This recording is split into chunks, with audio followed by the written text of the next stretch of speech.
Nats Chat is brought to you by Walters. Hey, join us at Walters for the first ever Nats Chat podcast party. We'll hang out, watch playoff baseball, chat about the Nats, and get to know fellow fans of the team. The event begins at 7 p.m. at Walters, just across from Nationals Park, on Friday night, October 14th. Here's the pitch. Swinging a high drive right field deep. This is trouble. It's back over Thomas's head and one up off the wall. It'll clear the bases. Thomas throwing towards second. Stott is in there standing with a double as Segura and Vierling cross the plate, making it 3-0 Phillies. Corbin to the belt. The runners go, swinging a ground ball, base hit into left center field. This will score a couple. Bohm has scored. Segura has scored. Rounding third, breaking for the plate is Stott, and he will score on a 3-run single for Kyle Schwarber. And welcome to Nats Chat for Monday, October 3rd, 2022, along with MASNsports.com Nationals insider Mark Zuckerman, who is at Nationals Park. I'm Al Galdi, host of the Al Galdi podcast. Somehow, someway, the Nationals and the Philadelphia Phillies did it. The two teams played 4 games over 3 days at Nationals Park, despite terrible weather conditions in the Washington, D.C. area these last few days. Although you certainly could argue that this last game of the series should not have been played given the conditions. More on that momentarily. But the series has been completed. The Nats on Sunday afternoon concluded a 3-16 season against the Phillies with an 8-1 rain-shortened 6-inning loss. The Nats have set a new single-season record for most losses by the team since it came to Washington, D.C. in the 2004-2005 offseason. That's now a major league worst 55-104. Patrick Corbin had a fitting final start to his 2022 season. The game on Sunday afternoon, Mark, a lot like the weather over the weekend, and a lot like the overall Nats season, not exactly a thing of beauty. No, and I think the only good thing you can say about this is that they completed it, got the game in, and the fact they played 4 games in 3 days here, it really is pretty remarkable given what we were talking about going into Friday. So I give them credit for that. This is not a game that under any other circumstances would have been played in those conditions. If this happens anytime earlier in the season, they absolutely call it off and find a way to make it up later on. In this case, they felt like they had no choice, so they had to try to play it. And it was sort of like once they got it started, they're thinking, we've got to at least make this thing official. They can't call it off. So they played through it, and those last few innings were really not good at all. Conditions not good. It was starting to get a little bit dangerous, and I get why they went as far as they did, but it certainly had reached a point where you had to question whether they should be out there at all. And, they called it off when they did. I don't think it impacted the outcome. I don't think if you're the Milwaukee Brewers, you can be that upset by it. The Phillies were going to win this game, whether it was 5 innings, 6 innings, or 9 innings. I think this whole integrity of the game thing is pretty funny, and I think it's very subjective. I think it's very arbitrary. I think people massage it and maneuver it to fit whatever they want it to fit. This game had no business being played given the weather conditions, but because of the circumstances, the game was played, and I understand why the game was played. But if you watch this game, this was not an environment fitting of a major league game. And like you just said, it was getting dangerous. And, not to play a violin for these players, but God forbid someone, tears an ACL or suffers some sort of serious injury out there. I mean, the condition of the warning track at Nationals Park was slop. Okay, this was the slop.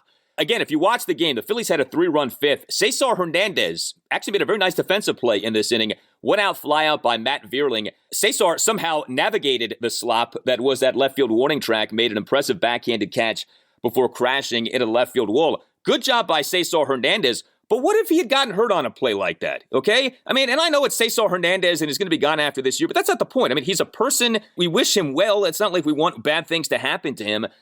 I just think it's funny. Like, we know why this is happening, right? The owners and the players want their money, and the MLBPA will talk to you about player safety and what's in the best interest of the players.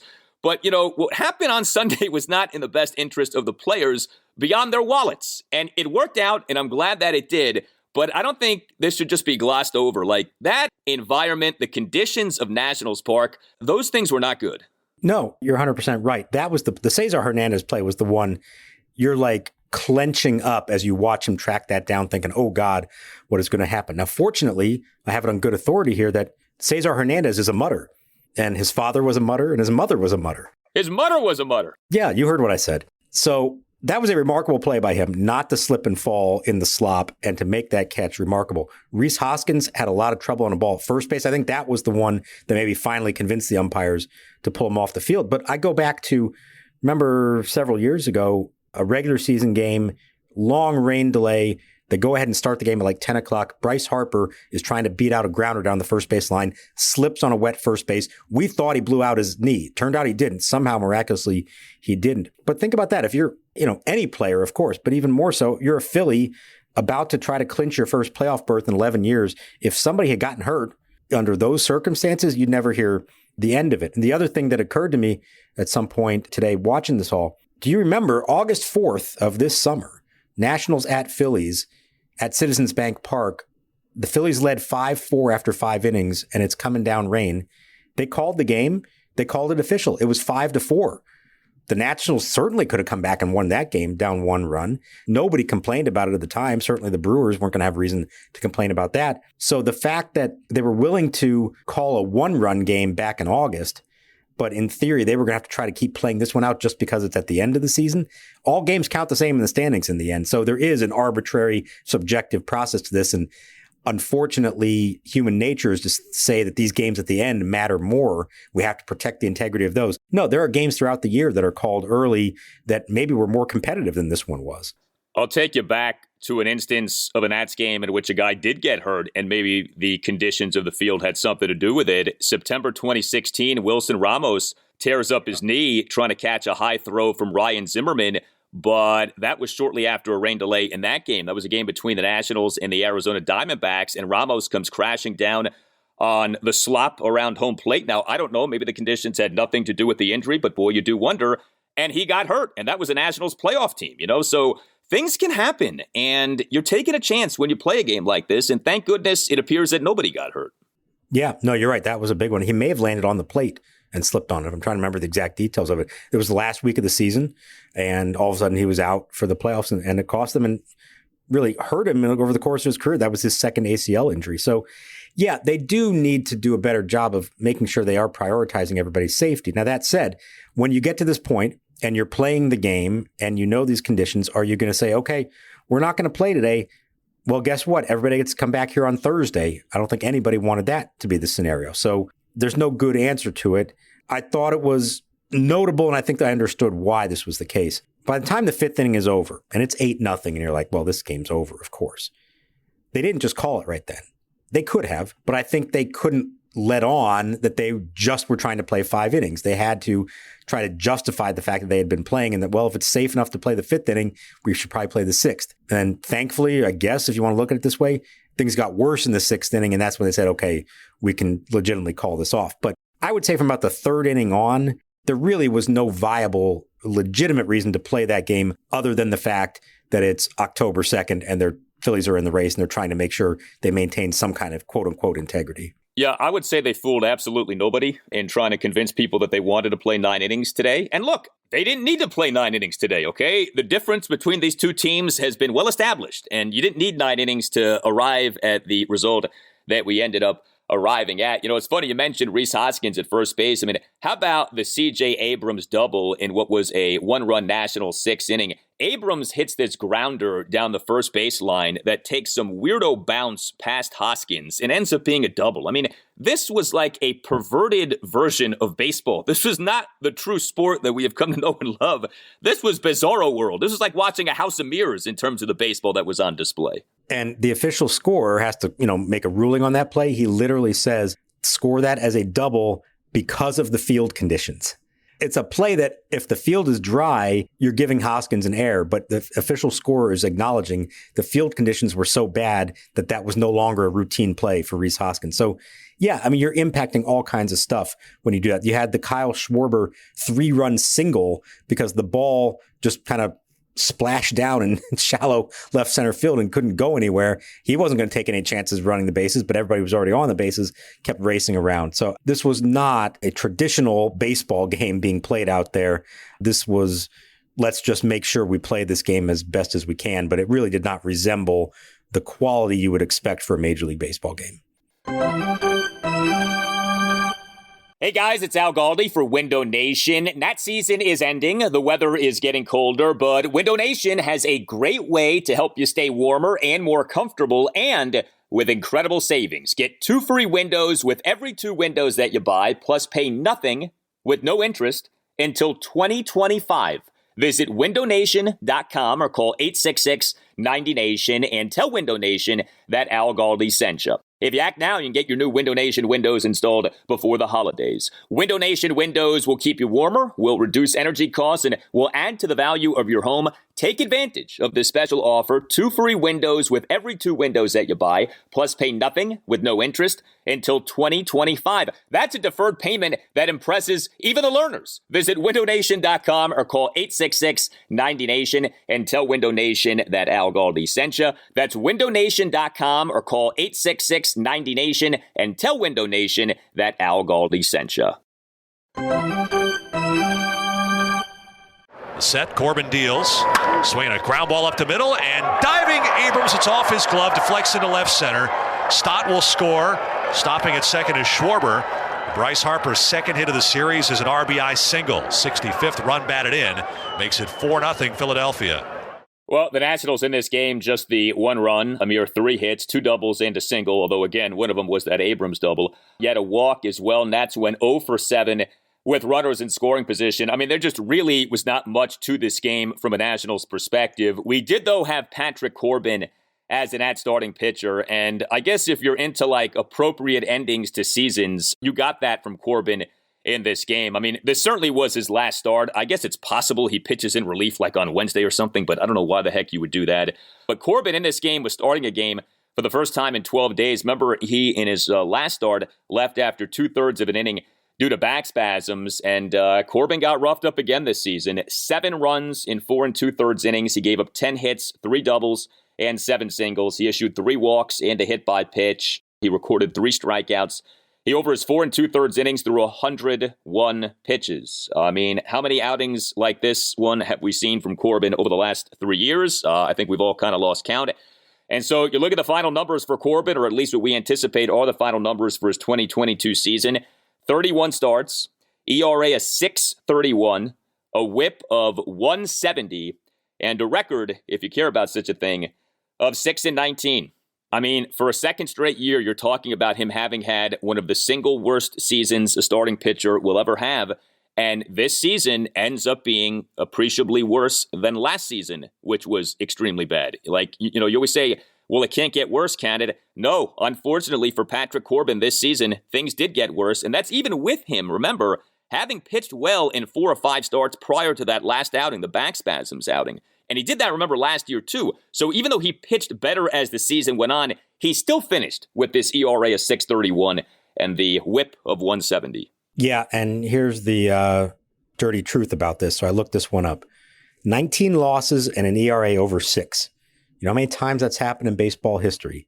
This is only the 10th time in baseball history. And I'm talking about pre-1900 history included, because 5 of the 10 to do it occurred in the 1890s. 3 others occurred in the 1930s and 1940. Since 1940, before Patrick Corbin, there's only one other pitcher to finish with 19 losses and an ERA over 6. That was Omar Daal of the 2000 Diamondbacks and Phillies. He went 4-19 with a 6.14 ERA. Corbin goes 6-19 with a 6.31 ERA. There is no way to sugarcoat that. That is the full complement, a full season of starts. You can break it down and say, well, there were some good starts in there. Oh, he finished strong, whatever. The end result, the numbers make this truly one of the worst pitched seasons in modern baseball history. Now, we've talked about that there are other guys who may have been this bad or worse and just were not given the opportunity to keep pitching to pile up a loss total like that or an innings total like that. The Nationals felt they needed to keep putting him out there. But that said, aside from a few starts where it seemed a little bit better, the total picture is still really bad. And I have no reason to think that they're going to go into next year and say that he's not a part of the rotation. The circumstances, the contract, the state of the rest of the rotation, I guess, dictates that. But I've got to believe that the leash is going to have to be a whole lot shorter next year. You can't just do the same thing over again and say that that's acceptable. At some point, you have to say, if it's not working, there needs to be a different solution to the problem. There need to be others who give you a better chance than Patrick Corbin. I'm okay with it for now, given what their other options are, given the contract. He's got 2 years left on the deal. If this is still going on April and May of next year, I don't see how you can continue. You've got to make some kind of change at that point.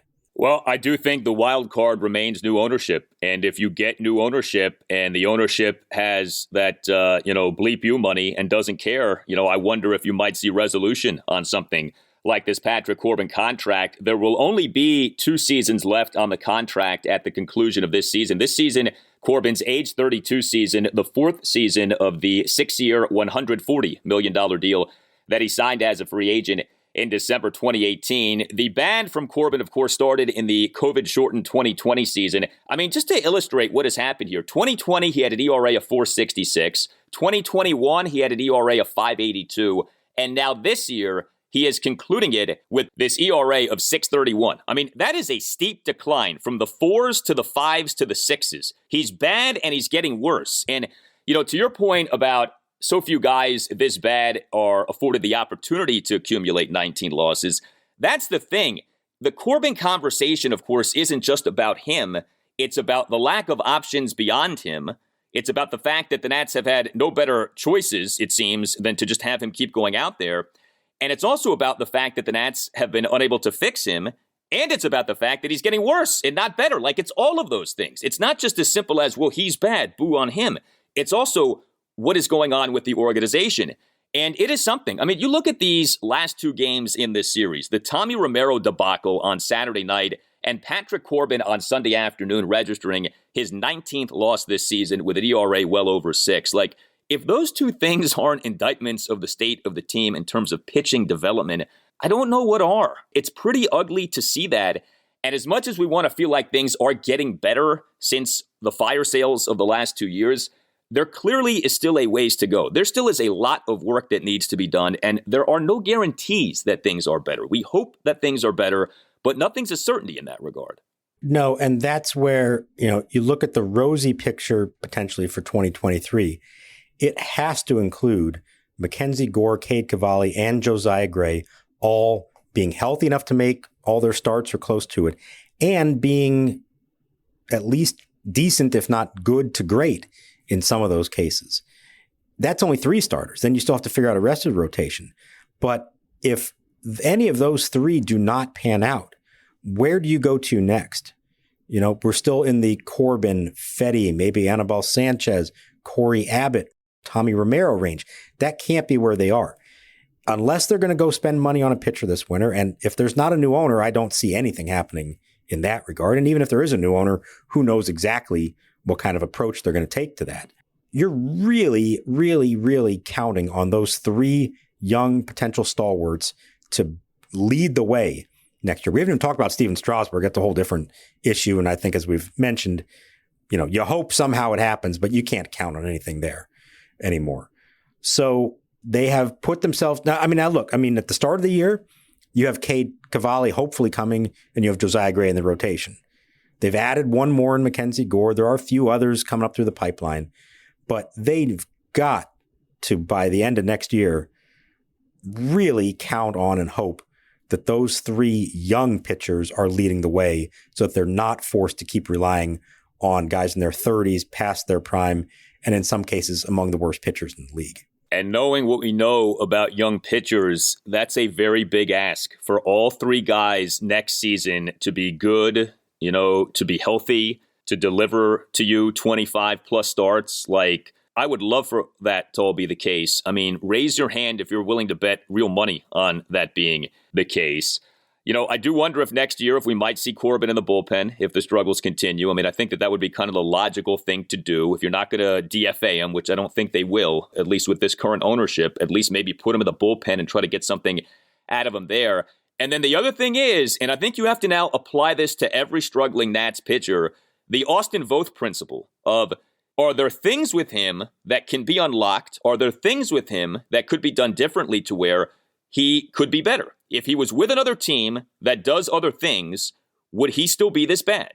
And I think that there is a long, hard look that the Nats have got to take at themselves and at their process to try to see if they're missing the boat on him, on an Eric Fedde, on some other guys in terms of why it is that with this team, pitchers don't develop. And in the cases of Corbin and Fedde, they get worse. They don't get better. I think that's a part of the Corbin conversation too. Why this is happening. And, this thing that we have discussed of, is there something systemically wrong with the Nats to where they just go about it the wrong way now when it comes to developing and coaching up pitchers? And I think that's among the reasons that you don't see them just getting rid of guys in those situations, because they must believe or be worried that they could still be decent, and they don't want to take the chance of dropping them altogether and having them figure it out elsewhere. But as an organization, it's your job to get the most out of your players. And certainly from a pitching standpoint and rotation standpoint, I think we all acknowledge the Nationals have not gotten the most out of their guys, and it is troubling. I think there are real questions that have to be asked about how they proceed with this, both in a personnel standpoint of who's on their staff, the coaching staff, the front office, the analytics, all of that, but just who they want to try to build around here, and making sure that they actually do make somebody better than they were. Because we've seen, I suppose there are relievers you could say they've turned into be better than they were when they got here, like a Hunter Harvey, a Carl Edwards. They've done a nice job with some of them. But from a rotation standpoint, it has not happened at all. No, it hasn't. Well, next up for the Nats is the final series of their 2022 season, a 3-game set at the New York Mets, who, of course, are in quite the battle with the Atlanta Braves for the National League East Championship. Game 1 at the Mets Monday night, 7:10. Game 2 at the Mets Tuesday night at 7:10. Game 3 at the Mets Wednesday afternoon at 4:10. The Nats for this series have listed Corey Abbott, Paolo Espino, and Eric Fedde as the team's starting pitchers. So safe to say that Josiah Gray's season is done? Yes, and Davey Martinez talked about that today, basically saying that he wanted to cut him off about 130 innings, which would be a few weeks ago. Josiah had done well enough, convinced them that he felt good to let him keep going. He got up to 148 in the end, was solid in his last outing, and they finally said, that's enough. We don't need to try to push this any farther. Good job. Go home this winter. And, the bright side to that is he set the bar a little bit higher in terms of innings this year, to the extent that maybe that means he could go a little further next year, 170, 180, which would be nice if he can do that and not have to worry about an innings limit again next year. I didn't think we'd see him again after the way that last one went. They do have 3 available arms who can pitch on full rest and all that stuff. So they'll do that. It'd be cool if the game does matter to the Mets, who are still trying to win the division. If Josiah Gray was on the mound at Citi Field on the last day of the season in a must-win game for the Mets, something like that, it'd be cool to see him do that.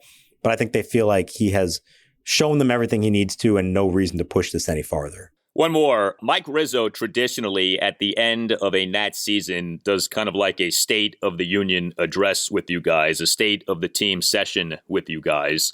We are through now the final home series of the season. We have this 3-game series at the Mets. It's been hard to ignore that Mike, over the last few years, seemingly has not spoken to reporters as frequently as Mike had spoken to reporters in the good old days of the Nats. Now, he does do that weekly hit with the Sports Junkie, so it's not like he's a total recluse or anything, but you basically, it feels like anyway, can count on one hand the amount of times that Mike has talked to you guys in an open Q&A session this season. So do you expect Mike to speak to you guys, and do you know when that will happen? Yes, there is a plan for him to hold court with the beat writers in New York in the next couple of days before the season is over. So we have a long list of questions to ask him. We have not, I believe, had an opportunity like that since the trade deadline. That was the big press conference. Prior to that, I think there was a session maybe prior to the All-Star break, somewhere in that range.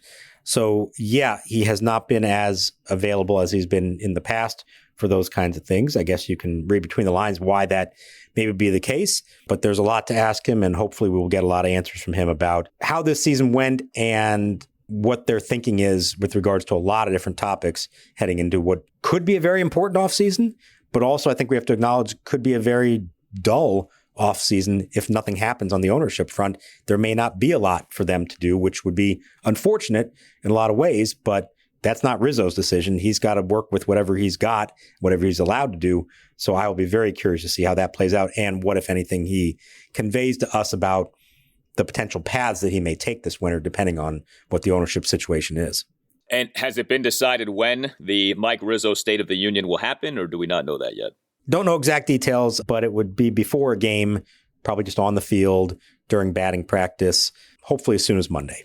All right, we'll see. Looking forward to that. You tell us what you think. Hit us up on Twitter at @Nats_chat. You can email the podcast, natschatpodcast@gmail.com. You can find us on Instagram at Nats Chat Podcast. You can get yourself or someone who you know a Nats Chat Podcast t-shirt by going to natschatpodcast.square.site. Do not forget, we will all be getting together with smiles on our faces at the first ever Nats Chat Podcast Party, Friday night, October 14th at 7 at Walters, right across the street from Nationals Park. We're going to have a lot of fun. Going to have a lot to talk about with our baseball team as well. All Nationals radio highlights on Nats Chat are courtesy of 106.7 The Fan. For Mark Zuckerman, I'm Al Galdi. Thank you for listening, and we'll talk to you next time on the Nats Chat Podcast.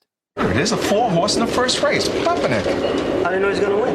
My UPS guy, Lance. The guys who own the horse are his regular customers. Every horse he's ever given me is won. Yeah? Yeah, see, they've been sandbagging, looking for a good spot. He's been getting in light because they're using a bug boy on him, and the workouts have been unpublished. Now they're ready to run with him. He's going to break his maiden. He's going to go for a great price, maybe 30 to 1. I'm telling you, it's a lock. But it rained last night. Exactly. This horse loves the slump. It's in his bloodlines. His father was a mutter. His mother was a mutter. His mother was a mother? What did I just say? Come on, let's go up to the office. I'm going to call my bookie. Hey, don't tell anybody.